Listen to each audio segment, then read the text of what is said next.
linggo, naglipa na ang mga balita sa iba't ibang pahayagan na di umano'y nagbunga na ang halos 1 taong pagsasama ng mag-asawang sina Judy Ann Santos at Ryan Agoncillo. Gayunpaman, hindi ito ang unang pagkakataon na napag-usapan ang di umanong pagbubuntis ni Juday.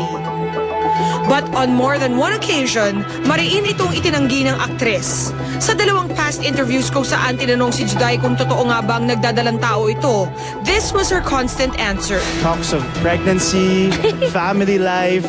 I mean, are you ready? Is that in the plans? Well, yes.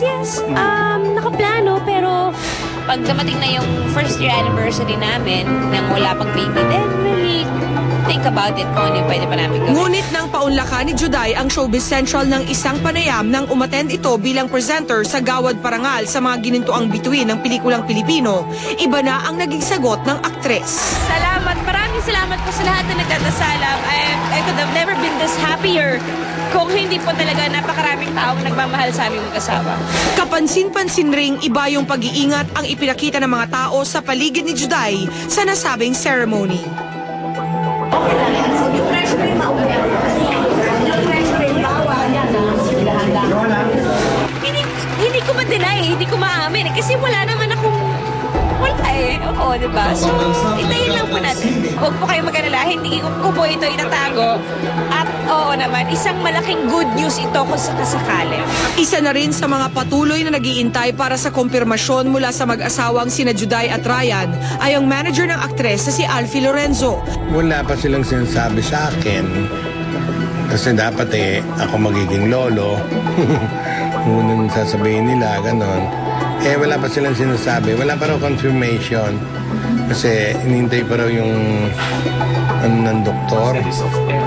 Series of tests ng doktor. Kung pag na-complete daw yun, malalaman nila kung may nabuo na. Ngayon, Judy Ann refuses to feel the pressure mula sa mga umaasang magkatotoo na nga ang chismis, but remains optimistic para sa pagdating ng magiging kapatid ng anak niyang si Johan. Sanay na rin naman ako. Alam mo, sa lahat naman ng issues na naglalabasan yan. Parang hindi naman maganda kung sabihin ko na bibwisit ako. Siyempre masaya ako, diba? Natutuwa ako na maraming naghihintay kagaya namin at nagmamahal, nagdadasal kasabay namin. Pero gaya nga na sinabi ko, kung ano man ang magiging resulta or kung ano man talaga yung tunay kong kalagayan, sasabihin ko naman. Natutuwa kasi kami dahil at least walang nag-iisip na bakit ba nagkaanak yun? Diba? Walang ganon. At least maraming nagsabi na gusto nila kaming magkaanak. So maraming salamat. Sa gitna ng lahat ng kaguluhan, this issue apparently wasn't the only one Juday had to face as a mother. Dahil ilang minuto matapos ang kanyang interview, Juday had to leave the award ceremony dahil isinugod raw sa ospital ang kanyang panganay na si Johan. Kasi si Johan daw na nagsuka. Hindi nila sa ospital. Kaya naman yung pagdating ng ospital so nervous na yun, takbo na. Kaya naman para kay Tito Alfie, this is as good a time as any upang pagbigyan na lang muna ang mag-asawang sina Juday at Ryan. Despite everyone's excitement na madagdagan na ang pamilya nila. Oo.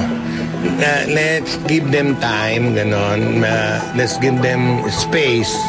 Tapos pag nakabuo na sila, ganon, siguro, ako sa Manila sigurado yun, they'll be proud, happy and proud na to let everybody know, di ba? Ito yung produkto ng pagpapakasal namin. Ganon.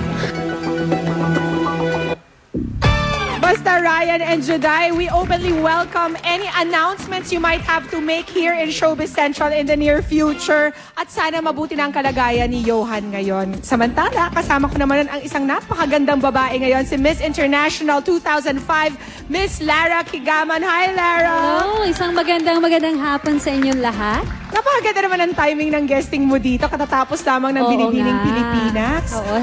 Could you tell us your opinions on our new beauty queens? Sayang kasi I wasn't able to watch it last night. I was working. Pero I had a chance to meet them backstage and I also had a chance to look at their pictures in the internet.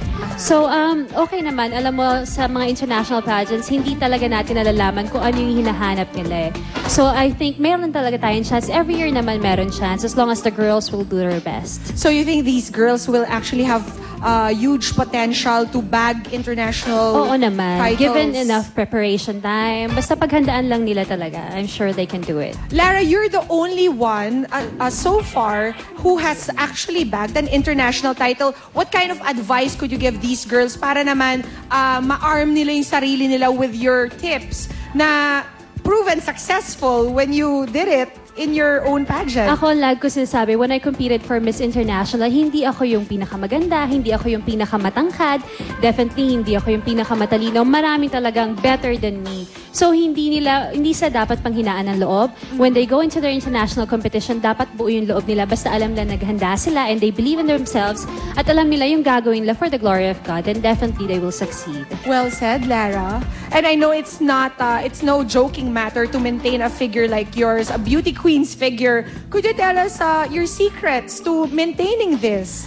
Let me just share this to you. No? When I competed for Miss International, ang waistline ko, 23. Okay. Ngayon, nagte-26 na ako. So, yung mga tao, akala nila payat lang talaga ako. Kahit kumain ako ng marami, ganito lang talaga. Pero syempre, as we grow older, hindi na ganun kadali magpapayat, mag-maintain ng figure. So, kailangan talaga you have to have proper diet, you have to do exercise, and you need something to help that. And that's when Fitroom comes in. Alam mo, Fitroom has L-carnitine. Yung L-carnitine po, siya yung nagtra-transport ng fatty acid. It turns it to energy. Kapag nag-workout tayo, minsan mabilis tayong mapagod, di ba? Ito, nakakatulong siya para mas magawa natin yung mga workouts natin, exercises. It also has green tea. Yan, it enhances metabolism. So, parang mas nabuburn yung kinakain mo faster Mas and turns it into faster. energy, not That's fat. right. Oo. Great. But can anybody just take Fitroom? Oo naman, kahit mga beauty queens katulad ko, mga sporty na mga ladies, kahit mga mommies na may mga anak na it fits any lifestyle talaga, they can take Fitroom anytime. They don't need to consult the doctor first. Of course, okay lang din to ask their doctors, pero it's recommended naman by the Kasi- doctors. Especially if they have like heart problems or... No, actually, L-carnitine is good for the heart. Okay. So, Lara, thank you so much Thank for you visiting so us much in for Showbiz having me. Central. Thank you. It's been a while since I last saw you and Oo got to nga, talk to you. tagal na. And especially for sharing us your secrets. Thank you for You having look me. great, Lara. Bonggang wedding reception naman po ni Camille at Anthony. Susunod na dito sa Showbiz Central. Please stay with us.